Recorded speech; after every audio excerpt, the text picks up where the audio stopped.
Hola, ¿qué tal? En esta ocasión vamos a hablar sobre la neurobiología detrás de las emociones.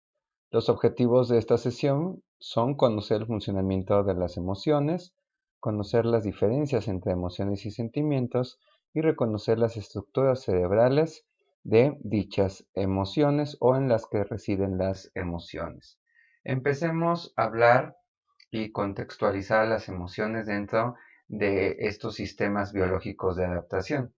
Aquí lo que hace Antonio Damasio es ubicar las emociones en este árbol como parte de un sistema de adaptación al medio.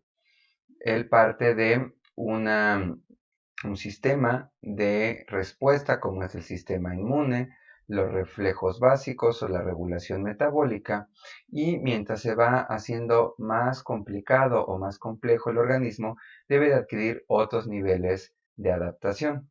Por ejemplo, desarrollar dolor y placer como actividades que te lleven a un cambio de comportamiento, a buscar comida y alejarse de las fuentes potencialmente nocivas, por ejemplo. Luego, la motivación. En otro esquema en el cual tú estás motivado o el organismo está motivado a realizar ciertas conductas que lo van a llevar a una mejor adaptación y por lo tanto a mejorar su supervivencia. Y por último, tenemos las emociones, los sentimientos y la cognición de ambos. Entonces podemos con esto resumir que las emociones y los sentimientos nos ayudan a adaptarnos al medio que nos rodea. Para eso existen. Y vamos a ver cómo lo hacen. Entonces es muy importante, si más adelante vamos a hablar de amor, diferenciar entre emociones y sentimientos. Aquí tenemos dos cuadritos comparativos. Primero tenemos las características de las emociones y luego de los sentimientos. Entonces, las emociones son causadas por un evento específico. Un evento que te va a llevar a una respuesta emocional. Son breves en cuestión de duración, pueden durar segundos o minutos. Son específicas porque sabemos que hay emociones como la felicidad, el miedo, la ira y son numerosas. Hay varias emociones en la naturaleza. Las emociones, no están supeditadas a nosotros como tal, a los seres humanos. También podemos encontrar emociones en animales, ya sean primates o también un poquito más abajo en el orden, en perros y gatos, por ejemplo, también podemos determinar ciertas emociones. En nosotros y en general en los primates, están caracterizadas por por una producción de gestos faciales. ¿Sí? Nosotros, más allá de poder vivir estas emociones o presentar estas emociones eh, como seres sociales, nos hace mucho bien poder comunicarlas a los demás para que estén conscientes de lo que está pasando. Es más información como núcleo social y son consideradas como acciones orientadas a un evento natural. Mientras que los sentimientos se pueden definir como un grupo de emociones y la interpretación de este grupo de emociones por parte de las estructuras superiores de nuestro cerebro. Aquí tenemos algunas características de las emociones. Tienen por lo general una causa general o poco clara. ¿Qué quiere decir esto? Que yo puedo estar interpretando diferentes emociones y darle significado para formar un sentimiento. Entonces, ese sentimiento puede tener diferentes disparadores. Son más duraderas en cuestión de tiempo que las emociones. Los sentimientos pueden durar horas, días, incluso meses. Son más generales, o sea, podemos agruparlos, perdón, los sentimientos en positivos o negativos. No está como tal caracterizado por expresiones faciales. Nosotros podemos tener una expresión y tener un sentimiento o estar experimentando un sentimiento diferente. Y esto no es acción directa del entorno natural, más bien es la interpretación de diferentes estímulos de mi entorno. En cuestión de emociones básicas, podemos determinar, como ya lo habíamos comentado, que hay numerosas emociones y estas las categorizamos en estas 6 básicas, que son la felicidad, la tristeza, el miedo, la sorpresa, la ira y el asco. Y para ejemplificar que estas están asociadas a una representación facial, podemos ver que para nosotros es bastante simple, desde el punto de vista que lo hemos hecho a lo largo de toda nuestra vida, identificar o asociar alguna de estas emociones básicas a gestos faciales. Por ejemplo, aquí vemos la parte de ira, la parte de felicidad, tristeza. Y esta, por ejemplo, sorpresa. O sea, hay una conexión directa entre cómo nosotros gesticulamos y la emoción que estamos experimentando. Las emociones no son, no solo se supeditan al cerebro. Nosotros sentimos y integramos nuestras emociones con todo el cuerpo. Aquí tenemos un ejemplo de un estudio que se hizo en el cual se le pidió a varias personas que asociaran una emoción que vemos acá, por ejemplo, ira, miedo, asco, felicidad, que la asociaran con alguna parte del cuerpo. Y hay poca variabilidad en este tipo de asociaciones. Vean cómo en el caso de la ira, la asociación se dio en esta parte del cuerpo, sobre todo en la parte superior, mientras que la felicidad, si nosotros tuviéramos que localizarla en alguna parte del cuerpo, la mayoría la localizaríamos como la sentimos en la totalidad del mismo. Entonces, tanto el cuerpo en su totalidad como el cerebro participan en esta vivencia de las emociones. ¿Cómo se llevan a cabo cómo se experimentan más bien las emociones? Podemos separar y dividir 3 elementos clave. Primero tenemos una experiencia subjetiva. ¿Qué quiere decir esto? Que va a haber un evento que a nosotros nos va a disparar esa emoción. Este evento es subjetivo. ¿Qué quiere decir? Que no significa lo mismo para todas las personas. Tiene una carga personal, una interpretación personal.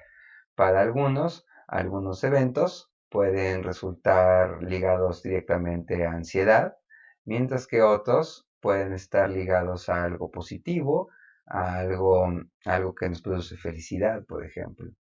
Entonces, después de esta vivencia, de esta experiencia subjetiva, va a haber una respuesta fisiológica.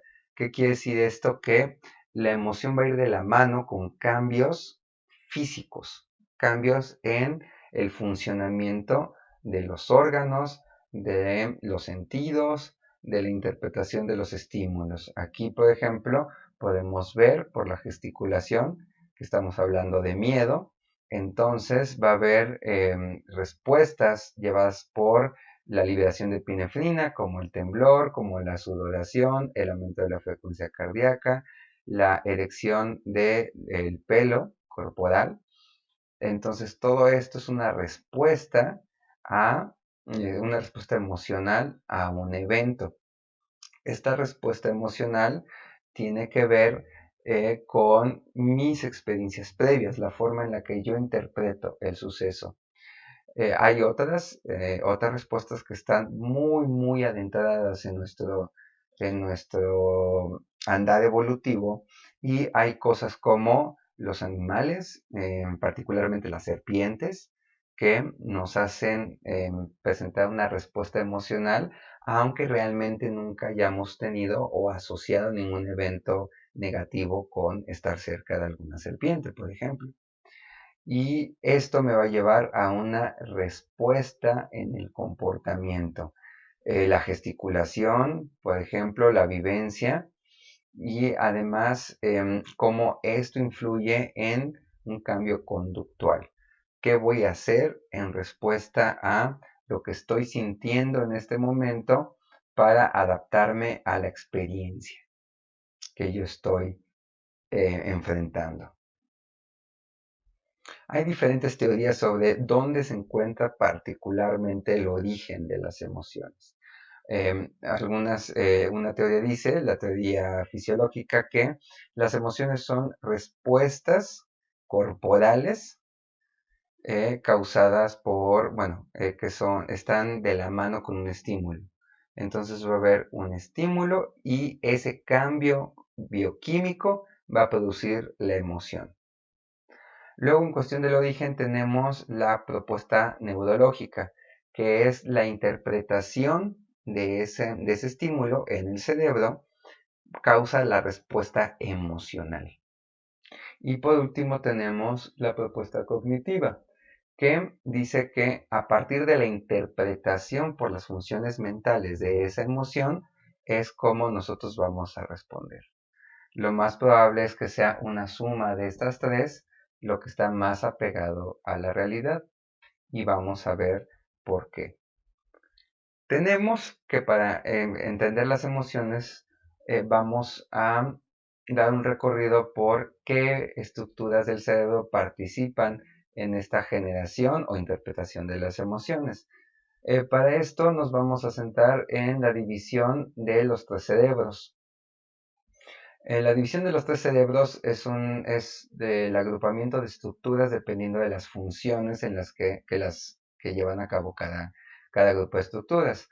Aquí tenemos, por ejemplo, un cerebro reptiliano que lo tenemos localizado sobre todo en la parte del cerebelo, la parte del tronco encefálico que ya hemos visto, y a este cerebro o a esta clasificación da un cerebro que participa en la regulación directa de, por ejemplo, el ritmo cardíaco, los ciclos de sueño-vigilia, la interacción básica con el entorno. Luego tenemos que más adelante en la evolución se sumó un cerebro límbico, que es aquí donde aparecen las emociones o la interpretación de una carga emocional a lo que nos rodea. Y por último tenemos ya la parte del cerebro de la neocorteza, ¿no? Que es la parte racional. Entonces podemos verlo de la siguiente manera. Primero hubo una respuesta a un estímulo fisiológica 100%. Más adelante la evolución mostró al organismo que aparte de responder fisiológicamente, sí da un significado emocional a esa situación, le es más fácil promover los eventos que le causan felicidad, por ejemplo, o que le causan bienestar porque están asociados a algo positivo para el organismo. Por ejemplo, comer, por ejemplo, descansar, en fin. Mientras que una emoción negativa, por ejemplo, el asco, algo que comemos y nos da asco, lo más probable es que está asociado a algo que está descompuesto o que tiene alguna toxina o que tiene algún veneno. Entonces eso dice no te acerques a esa situación. Por lo tanto es un reforzamiento de la parte fisiológica, la parte límbica. Y ya por último, en cuestión de la neocorteza, ya cuando fuimos un poco adelante, em, no necesitamos caernos en un hoyo para saber que nos podemos lastimar. Nosotros hacemos una reconstrucción en la corteza y entonces asociamos, bueno, si esa situación me dio asco porque lo probé una vez, entonces lo voy a asociar a que no lo tengo que volver a probar, ni a los productos parecidos a ese alimento, por ejemplo. O en esa situación me lastimé, eso me produjo una respuesta fisiológica, yo lo interpreté como algo negativo y entonces ya voy a alejarme de esa situación cuando se me presente una toma de decisiones entre esa situación u otra que está asociada a algo positivo. Así es como se propone que ha ido evolucionando los tres cerebros, complementándose uno sobre otro, aumentando las funciones. Entonces, de este sistema, de este cerebro límbico o el sistema límbico como tal, tenemos que se encuentran estructuras que están directamente asociadas con la producción o interpretación de esas emociones. Principalmente, aquí tenemos a la amígdala, caracterizada por estar asociada a su mayor actividad a aumento en la intensidad de las emociones. También en contacto directo con la amígdala en cuestión de función tenemos al hipocampo, también tenemos al tálamo.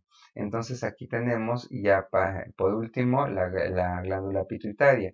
En este conjunto de estructuras es donde se va a llevar a cabo la mayor cantidad de disparos cuando estamos experimentando una emoción. Tengan en cuenta que cuando menciono estas estructuras, hacemos un link a las estructuras que también usamos para la parte de consolidación de la memoria. Entonces, esto sin duda va a ir de la mano con esta parte del aprendizaje. Hay que tener en cuenta que el sistema límbico no está completamente desarrollado después del nacimiento. Vean cómo en estas representaciones tridimensionales de la estructura del sistema límbico existen cambios importantes en el individuo conforme va pasando el tiempo. Entonces aquí empezamos de la representación del sistema límbico de un neonato, cómo va a los 2 años, experimentando ciertos cambios. Vean cómo no es lo mismo las conexiones que forma de este lado, sobre todo en la parte occipital. De este lado, el aumento de la interacción aquí de esta estructura marcada en rosa, junto con esta estructura marcada en amarilla, dando las conexiones de la amígdala, del hipocampo, con el hipotálamo. Vean aquí las proyecciones aumentan a los 13 años en la parte sobre todo de la corteza prefrontal, el cual está mucho más extendido a los 22 años, junto con la integración que aquí se hace de las vías que salen del área tegmental ventral y de la amígdala. ¿Esto qué nos quiere decir? Que si las estructuras cambian conforme al tiempo, también va a ir cambiando su función. Por eso la forma en la que experimentamos las emociones es diferente también a lo largo del tiempo. Se propone un nuevo enfoque. Antes se pensaba que nosotros emocionalmente nacíamos con ese encriptado, nacíamos con esa capacidad de interpretar emociones. Y aunque sí, efectivamente, hay ciertos antecedentes evolutivos que nos llevan a partir de una interpretación básica de las emociones, es algo que nosotros vamos aprendiendo. Y esta es la base del desarrollo de la inteligencia emocional. Y como seguramente se han de imaginar, esta inteligencia emocional va de la mano del aprendizaje y de la memoria. Porque así como yo puedo aprender datos, puedo aprender fechas, puedo aprender situaciones que son contextualizadas en un hecho factual, en un hecho en cuestión de cómo aprendemos las cosas, también nosotros vamos aprendiendo la interpretación de las emociones. ¿Qué nos produce la emoción? Lo asociamos a cierta circunstancia y también el manejo de la emoción lo podemos ir aprendiendo, cómo nosotros lo interpretamos y cómo las personas que nos rodean también nos interpretan, sobre todo cuando somos niños o adolescentes. Entonces, podemos ver a las emociones como la respuesta a un estímulo.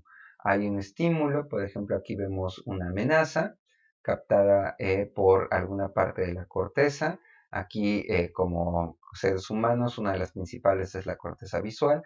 Vemos un estímulo, esa información viaja al sistema límbico, particularmente a la amígdala, y aparte del hecho de que nosotros hacemos o tenemos una toma de decisiones en la corteza prefrontal, también va a haber una respuesta fisiológica para promover ciertos cambios de conducta llevada a cabo por la corteza.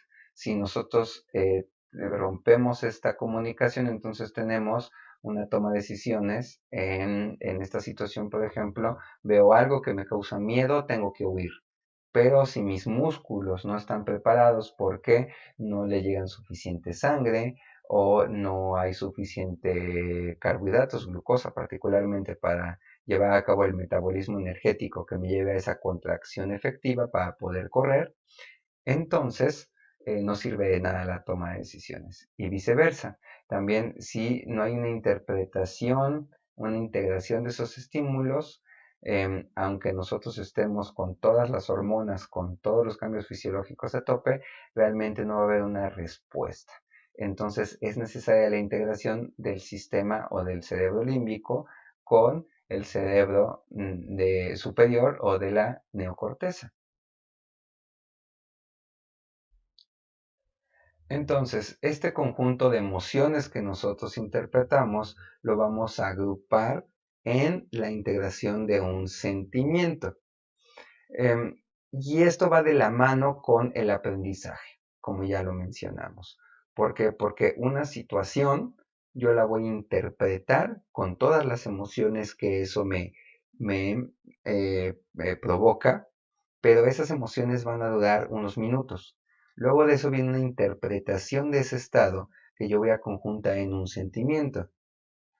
Situaciones que, por ejemplo, me dan alegría, me dan sorpresa, bueno, felicidad, sorpresa, que son emociones, yo las conjunto y las interpreto en un sentimiento, por ejemplo, de bienestar.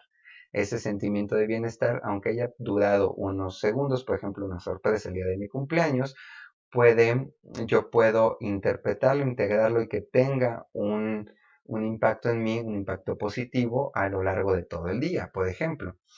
Y esto, si se retira el estímulo y yo sigo con esta interpretación, nos habla de que hubo un aprendizaje. Hay un proceso que se lleva a cabo por la integración de la corteza que está dirigiendo la amígdala en cuestión de las emociones y que tiene sus conexiones tanto a los núcleos basales, como por ejemplo el hipotálamo, como aquí me falta una flechita, de nuevo a la corteza, para que se lleve a cabo esa integración. Y por aquí, aunque no esté ejemplificado, también tendríamos al hipocampo. Entonces, estas estructuras van a tener como final la interpretación de un evento y esa adquisición de esa información. Vean cómo la información va de la mano con el sentido que yo le doy, con ese filtro emocional que yo estoy viviendo en ese punto. Vean cómo cuando yo tengo una emoción que estoy asociando a una situación en particular, estoy viendo la conexión entre el sistema límbico que aquí vemos y la parte de la neocorteza y también de vías descendentes para una respuesta motora a esa situación. Ahora imaginen que son varios sentimientos, toda esa gama de sentimientos, de emociones agrupados en un sentimiento, como el amor, que vamos a hablar más adelante. Vean la cantidad de conexiones que hay hacia la corteza, hacia diferentes vías o diferentes regiones de la corteza que dan los estímulos sensoriales para la interpretación de una situación, junto con el filtro de las emociones dado por el núcleo accumbens, que no habíamos mencionado, por la amígdala, que sí la habíamos comentado, y la integración que se da en la parte tanto del hipocampo como del hipotálamo. Entonces todo esto nos está hablando de que va a haber muchos cambios físicos, esa integración de diferentes emociones para transformarla en un sentimiento. Entonces toda esta situación nos representa diferencias en cuestión de cómo vamos a responder a diferentes situaciones. Aquí, para ejemplificar la otra parte en cuestión de que hay diferentes áreas, aquí lo vemos de la corteza, que van a integrar los estímulos hacia los núcleos basales, hacia el sistema límbico, para la interpretación de diferentes emociones. Ahora, si decimos que los sentimientos están formados de diferentes emociones, entonces imagínense todo el conectoma cuando unimos diferentes emociones. Entonces no es de extrañarse que los sentimientos produzcan un cambio muy importante en la fisiología de todo el cerebro. Y esto se refleje en un cambio en la fisiología a nivel de todos los órganos. Bueno, Como siempre, si tienen dudas o comentarios, recuerden que pueden expresarlas en el foro correspondiente y muchas gracias por su atención.